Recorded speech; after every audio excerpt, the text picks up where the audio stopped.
দিনের উন্নত সমৃদ্ধ আইনের শাসন সুপ্রতিষ্ঠিত মানবিক মূল্যবোধের উদার গণতান্ত্রিক বাংলাদেশ, যে বাংলাদেশ প্রতিষ্ঠার স্বপ্ন বিএনপির ভারপ্রাপ্ত চেয়ারম্যান জনাব তারেক রহমানের নেতৃত্বে বিএনপিকে সামনে নিয়ে এই বাংলাদেশের উন্নয়নের সমৃদ্ধির স্বপ্ন বাংলাদেশের মানুষ দেখছে। আমরা বিশ্বাস করি বাংলাদেশের মানুষের সেই স্বপ্ন বাস্তবায়নে ইতিমধ্যেই দলকে পুনর্গঠন প্রক্রিয়া চলছে।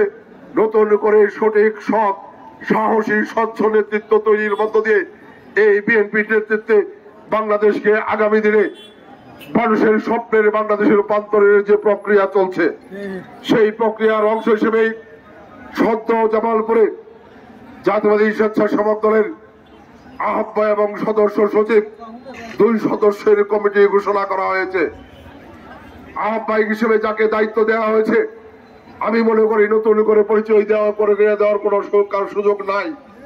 দীর্ঘদিনের আন্দোলন সংগ্রামে প্রতিটি কর্মকাণ্ডে সাহসিকতার সাথে দলের দায়িত্ব যিনি পালন করেছেন, স্বেচ্ছাসেবক দলের ভারপ্রাপ্ত সাবেক সভাপতি নুরুল মমিন আকন্দ কাউসার, যাকে আহ্বায়ক হিসেবে দায়িত্ব দেওয়া হয়েছে, এবং একই সাথে সদস্য সচিব হিসেবে যাকে দায়িত্ব দেওয়া হয়েছে, ছাত্র দলের কাণ্ডারি হিসেবে বিভিন্ন আন্দোলন সংগ্রামের শত প্রতিকূলতার মধ্যেও সমস্ত কর্মসূচি যিনি জীবন বাজি রেখে বাস্তবায়ন করেছেন, সেই ছাত্র দলের সাবেক সাংগঠনিক সম্পাদক মঞ্জুরুল করিম সুমনকে সদস্য হিসেবে দায়িত্ব দেওয়া হয়েছে।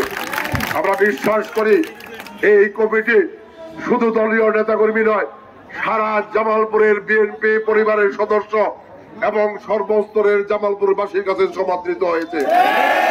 আমরা মহান আল্লাহর কাছে শুকরিয়া করছি, আমরা কৃতজ্ঞতা জ্ঞাপন করছি বিএনপির ভারপ্রাপ্ত চেয়ারম্যান দল পুনর্গঠনের যে সিদ্ধান্ত নিয়েছেন, স্বেচ্ছাসেবক দলের ক্ষেত্রে জামালপুরে ঐতিহাসিক সঠিক সিদ্ধান্ত দিয়েছেন, যে সিদ্ধান্তের মধ্য দিয়ে এই জামালপুরের সর্বস্তরের নেতাকর্মীদের মনের প্রত্যাশা পূরণ হয়েছে বলে আমি মনে প্রাণে বিশ্বাস করি। আমি আন্তরিকভাবে অভিনন্দন জানাই, ধন্যবাদ জানাই, কৃতজ্ঞতা জানাই জাতীয়বাদী স্বেচ্ছাসেবক দল কেন্দ্রীয় সংসদের বিপ্লবী সভাপতি জিলানি এবং সাধারণ সম্পাদক রাজীবকে একটি ঐতিহাসিক সঠিক সিদ্ধান্ত গ্রহণ করার জন্য। আমি সেই সাথে জামালপুরের সর্বস্তরের নেতাকর্মীদের উদাত্ত আহ্বান জানাই, আজকে অনুধাবন করতে হবে এই বাংলাদেশে আমরা দীর্ঘ 17 বছর বিভিন্ন ভাবে জেল জুলুম হামলা মামলা হত্যা গুম সমস্ত কিছু মোকাবেলা করে ত্যাগ স্বীকার করে স্বৈরাচারের পতন আন্দোলন করেছে। আল্লাহর অশেষ রহমতে আজকে স্বৈরাচার মুক্ত বাংলাদেশ আমরা পেয়েছি, কিন্তু এই বাংলাদেশে এখনো গণতন্ত্রকে আমরা স্থায়ী রূপ দিতে পারি নাই। পতিত স্বৈরাচারের সেই প্রধান শেখ হাসিনার নেতৃত্বে আওয়ামী লীগের সহ আজকে এই বাংলাদেশের গণতন্ত্রকে বিপন্ন করার জন্য আবার নতুন করে ষড়যন্ত্র চলছে। এই ষড়যন্ত্রের জালকে ছিন্ন করে এই বাংলাদেশে গণতন্ত্রকে স্থায়ী রূপ দিতে হলে এই বাংলাদেশে আগামী দিনে দুর্নীতিমুক্ত উদার গণতান্ত্রিক আইনের শাসন সুপ্রতিষ্ঠিত মানবিক মূল্যবোধের বাংলাদেশ প্রতিষ্ঠা করতে হলে বিএনপির নেতৃত্বে এই বাংলাদেশকে এগিয়ে নিয়ে যেতে হবে। সেই বিএনপির নেতৃত্ব অবশ্যই সঠিক সৎ সাহসী স্বচ্ছ নেতৃত্ব প্রতিষ্ঠা করতে হবে, যার বহিঃপ্রকাশ জাতীয়বাদী স্বেচ্ছাসেবক দলের নবগঠিত কমিটির ঘোষণা।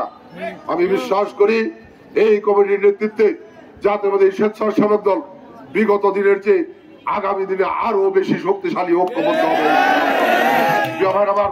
আজকে আমরা লক্ষ্য করেছি জামালপুর জেলার বিভিন্ন উপজেলা থেকে বিভিন্ন পৌরসভা থেকে স্বেচ্ছাসেবক দলের দায়িত্ব প্রাপ্ত নেতৃবৃন্দ আজকের এই র্যালিতে আনন্দ মিছিলে যোগদান করেছেন।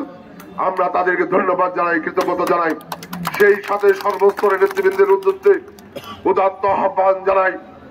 আমরা যে কথাটি বিনয়ের সাথে বলতে চাই, আজকে কে কোন পদ পেলাম, কে কোন পদ পেলাম না, কে পদ পেলাম কে পেলাম না, এটি বড় প্রশ্ন নয়।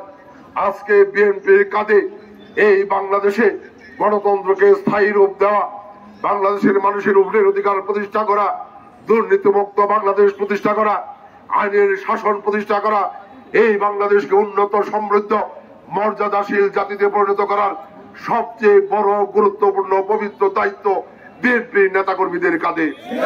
এই দায়িত্ব পালন করতে হলে আমরা কে কি পেলাম কে পেলাম না সেই আলোচনার সেই হিসাব নিকেশে না গিয়ে আমরা বিগত দিনেও সর্বোচ্চ ত্যাগ স্বীকার করেছি, প্রয়োজন বোধে আবার ত্যাগ স্বীকার করব।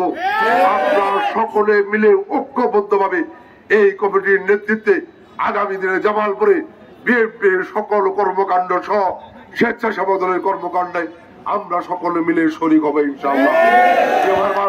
আমাদের নেতৃবৃন্দ বলেছেন, আমরা বিশ্বাস করি মাননীয় প্রধান উপদেষ্টা আগামী ফেব্রুয়ারি 2026 নির্বাচনের যে রোডম্যাপ ঘোষণা করেছেন, আমরা বিশ্বাস করি সেই সময়ে বাংলাদেশে একটি অবাধ সুষ্ঠু নিরপেক্ষ নির্বাচন অনুষ্ঠিত হবে।